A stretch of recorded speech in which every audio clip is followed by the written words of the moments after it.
দেশে গণতন্ত্রহীনতায় অনেকের মধ্যে অসহিষ্ণুতা জন্ম নিয়েছে। মানুষের পশুত্ব বর্জনই হোক সবার অঙ্গীকার, এমন আহ্বান বিএনপির ভারপ্রাপ্ত চেয়ারম্যান তারেক রহমানের।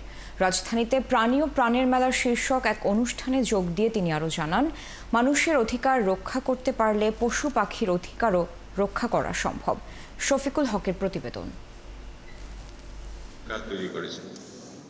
মানুষ আর পোষা প্রাণীর সম্পর্কটা যেমন আদিম, তেমনি প্রতিদিনই নতুন করে অনুভবের।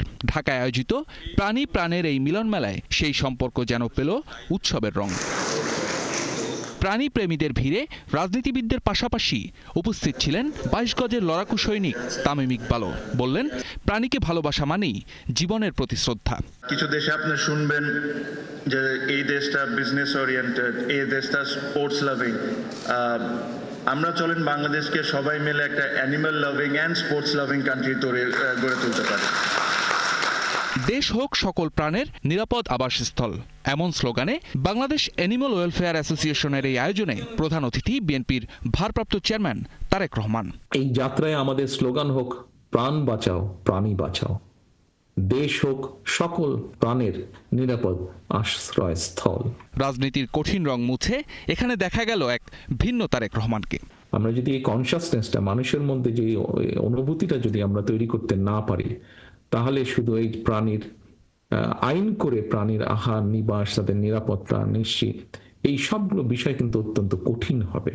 রাষ্ট্র যখন মানুষের নিরাপত্তা দিতে ব্যর্থ হয়, তখন প্রাণী রক্ষা নিয়েই আলোচনা, এমন মন্তব্য করে তারেক রহমান জানান, গণতন্ত্র এবং শুদ্ধাচার থাকলে নিরাপদে থাকা যায়। রাষ্ট্র রাজনীতিতে গণতন্ত্র এবং শুদ্ধাচার প্রতিষ্ঠিত থাকলে বাস্তবিকভাবেই বাস্তুতন্ত্র নিরাপদ থাকে। এই অসহিষ্ণুতা কাটিয়ে একজন মানবিক মানুষ হয়ে ওঠার জন্য মনুষ্যত্ব অর্জন আর পশুত্ব বর্জনই হোক আমাদের অঙ্গীকার।